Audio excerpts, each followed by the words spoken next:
and how it has come to us to revolutionize the entire chain of education stakeholders there.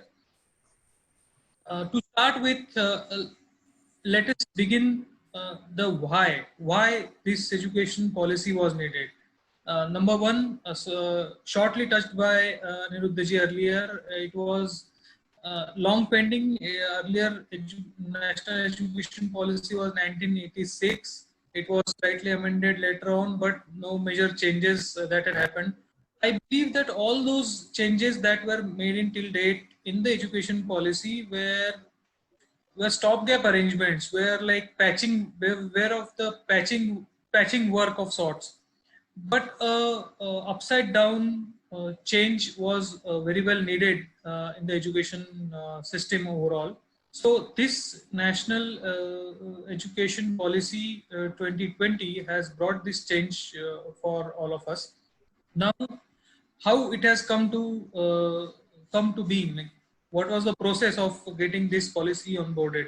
Now, it involved a series of discussion. Now, though the announcement came on 29th of July when the cabinet cleared this particular policy, but the process of changes, the consultation that happened over a period of time with all the stakeholders being onboarded, be it universities, schools, uh, common man.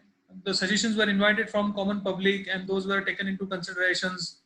Those were sorted out. Those were thought over. There were a series of meetings with the stakeholders, and Amit sir, there is some network issue, I guess.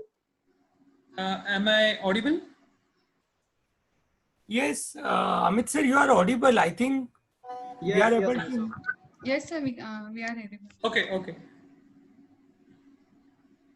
So, so this policy that has come to us right now is product of that consultation and that feedback given by all the stakeholders. And this policy, now to discuss in detail about this policy, as we know, we all tend to see this policy, what it affects us. For example, I am an engineer. When I started my education in engineering college, I thought, when in the second year, I thought all the diploma holders, they land up in the second year, right? We all know that. They come to class with well prepared. They are a notch above all others who join after 12th. Why? Because they had this professional training for all the 3 years before joining the engineering college. On the other hand, person like me who's not well versed with the subject, because the first year is common mainly for all the engineering branches. In those engineering first year also, what we studied was physics, chemistry for that matter, as a couple of subjects. I always thought that why, if those subjects are important and relevant, why these people, diploma holders who are landing in the second year directly, are deprived of this kind of subjects. And on the other hand, they are having advantage of having this technical knowledge. They are way ahead of a person like me. So this question haunted me a lot. However, the answer I couldn't get. Secondly, the next stage of my career, I did my MBA. That time also I thought that my specialization was marketing, but I also liked HR subject very much. So I wanted to learn HR subject, but there were strict watertight compartments that either you take marketing or finance or HR or systems. So naturally, though I studied, I read those books on HR, but I never got those formal tagging of sorts that I have learned HR as a subject there. So this question that was haunting me in engineering came back haunting in MBAs also. Nevertheless, now what we see is the partial solution to this question, that now there are no watertight compartments. There will be intermingling of the subjects. There will be no watertight compartments for the humanities, the commerce, the science studies, and a person is he is made available to choose whatever he wants to learn as a subject.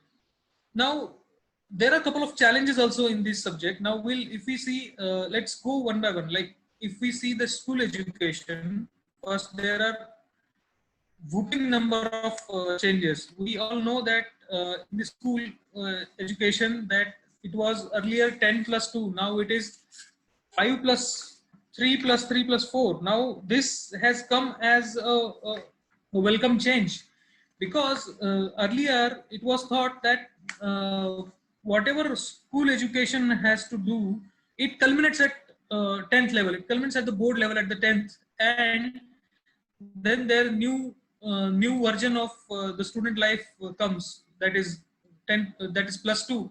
But this will not happen. This will not happen now, because in this curriculum that is designed so for the school education, it is very pertinent to mention here that it gives a freedom to the entire education ecosystem to develop the natural abilities of a student, a kid, to such a level that he is he is allowed to choose whatever he feels like. This 5 plus 3 plus 3 plus 4 design, though there are many ambiguities, as we might feel that this ambiguity exists as of now, that how it will happen. Will there be board exams or not? Will there be board exams 4 times in the in this entire gamut of 18 years?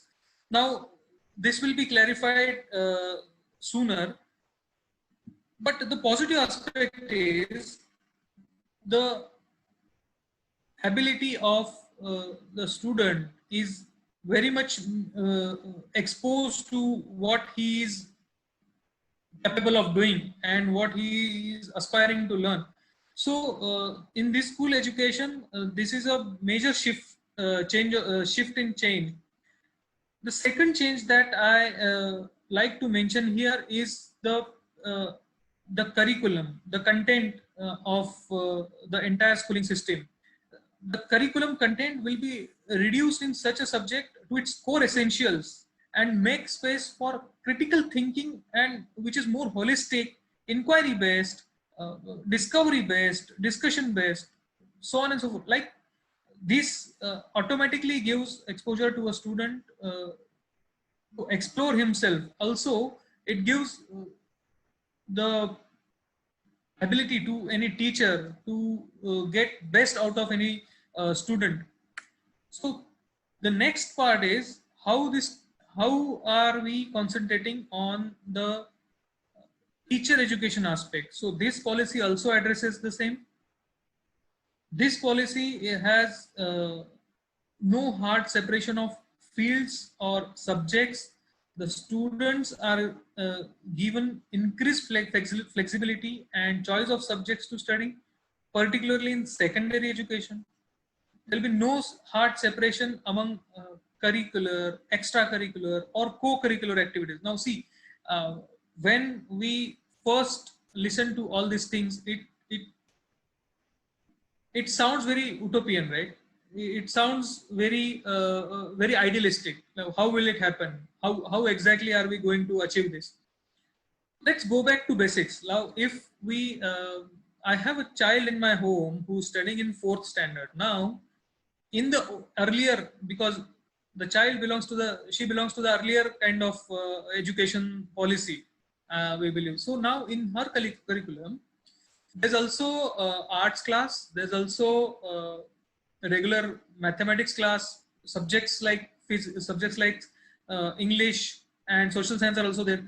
There's a class for, there's a textbook for environmental science. So now what it means that we were also having this space available in the current policy for developing this extracurricular or the co-curricular activities of a student, but it was not formally policy wise recognized. That's what I believe. And this new policy exactly brings that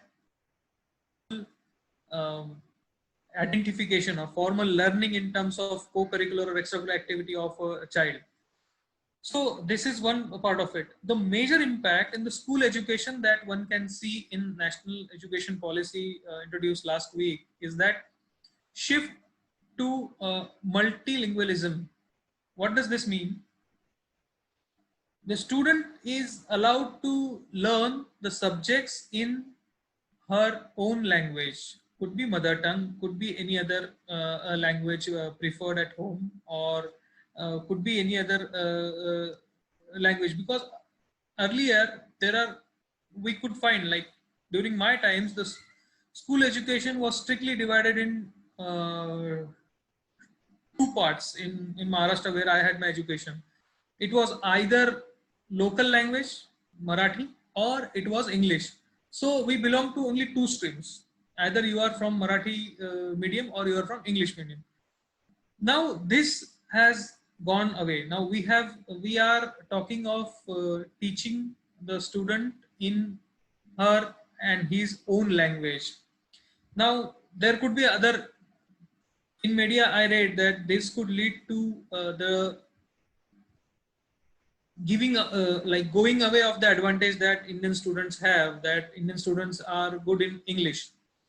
Now I don't subscribe to this view, because the three language system is already there in the curriculum envisaged in new education policy, wherein English could be one language. So there is no need to worry about advantage being lost in terms of English language for the Indian students. No, it is not like that. In fact, it would be better. It would be better if the concepts are told and taught to the students in their own mother tongue. Now, going next to the higher education. Now there are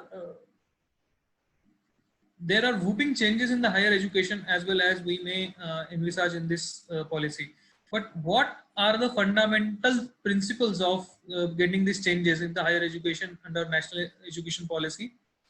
One, there's the highest priority is given to achieving foundational literacy and numeracy for all the students. For example, let's say let's go to the next fundamental principle. For example, it says that flexibility to learners to choose their learning paths and programs, and thereby choose their own paths in life according to their talents and interests. Now this is very interesting, because one may feel like I thought that I could have learned a couple of topics in a couple of subjects in HR and could have done well there, because HR is one subject that touches all our professional lives. So I could have taken that, but I was not allowed to, right? So this policy allows that, giving the flexibility to the learners, having multidisciplinary and holistic education across science, social sciences, arts, humanities, and sports also for that matter, to ensure unity and integrity of all knowledge. Now, these are few of the fundamental principles that were taken into consideration while bringing this national education policy. Now, how this will lead to revolutionizing education system? This, while we implement this policy based on these fundamental principles, we need to have an entire ecosystem that supports this policy and brings out the best talent from the learner, right? So for that matter, there are multiple steps taken in this policy. For example, there is a vision of higher education institutes to be multidisciplinary by a particular date in time. This will enable the institutional delivery of multidisciplinary education. Now, it requires institutional restructuring consolidation. That is also being taken care in this policy. To make it more holistic and multidisciplinary education, this policy aims to develop all the capacities of human being, be it intellectual, be it aesthetics, be it social, be it physical, be it emotional, be it moral. Now, again, going back to what I said, though it might sound very idealistic, it is achievable, right? Because it just needs a broad perspective while implementing this policy, which I think this particular government has very well earlier shown us that it has got such kind of capacity, and because of that only such kind of revolutionary policy is brought out. And this is said to bring a educational revolution in the country, giving a birth to new India. Because see, education from right from age of 3 to 18, and as envisaged in this policy, it tantamounts to an entire generation. So while we implement this policy, it means that we are developing an entire generation and generations to come for that matter. So this policy is very well welcome from all spheres of this society, and intellectuals like you all joining today for discussing of this policy is a certificate to this policy makers that this is well received by all sections of society. And thus I think I don't have much to add. I think I will have many things to listen from you all regarding this policy. And thank you very much for listening to me. I really appreciate Dhanashri's effort, and uh, she approached me and asked me whether I can have dialogue with you all and give my perspectives on this particular education policy. So I thank her as well, and wish you all good luck. Thank you very much. Over to you. Thank you. Thank you, Amit sir. Thank you for your experience and words. Good evening, everyone. Amit sir, I have a query. Like if you see India, Bharat को हम अगर देखते हैं तो भारत का हमेशा जो विचार है, जो थिंकिंग है, वो बहुत अच्छा रहा है. We have very wonderful plans, but on the execution part हम थोड़ा सा लैग कर जाते हैं, due to which we face so many issues. Like हमारा एजुकेशन पॉलिसी तो बहुत अच्छा बना, but we don't know how it going to be executed, कि एग्जीक्यूशन लेवल पे हमारी उतनी प्लानिंग है या नहीं है, जो हमारे एक्चुअली प्लान हमने बनाए वो सक्सेस वैसे ही हो पाएंगे या नहीं. अगर हो गए तब तो मुझे लगता है कि वर्ल्ड में सबसे अच्छा एजुकेशन सिस्टम जो है वो इंडिया का होने वाला है. बट वो प्लानिंग कैसे हुई है, एग्जीक्यूशन लेवल उतना अच्छा होगा या नहीं. I want you to give few words on this. Very nice question Abhishek ji. Actually क्या है कि this your concern is very well taken. Now see, in every policy, not only this policy, it is always a concern that policy comes out very well and how it will be executed. Now the contribution from all of us makes this any policy successful. I think that is the mantra of this. Now if you see, if you believe that it will be a single-handed implementation, it will not be like that. It will need to have cooperation from all the sections of society, from all the stakeholders, from you and me, and thus this will be a success. So execution will be in parts, like each point will be executed as it develops. Because see, it is now in public domain. The policy was passed recently, and now it will have the ball rolling in terms of implementation. So we'll have to wait and see how it goes ahead. I'm sure it will come out very good. It will be implemented very nicely, Anirudh ji. And we should not be worried about the negative aspect of earlier few illustrations that we may individually have. But no, it will be a good success, I'm sure.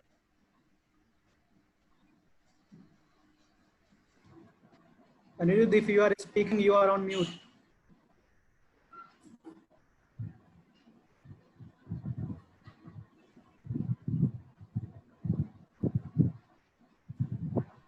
बिल्कुल sir, यही हम सोच रहे हैं कि जो हमारा planning है वैसे एग्जीक्यूशन हो जाए और हमारा जो यूथ है उसको हम एक अच्छा एजुकेशन और अच्छा प्लेटफॉर्म प्रोवाइड करवा सकें.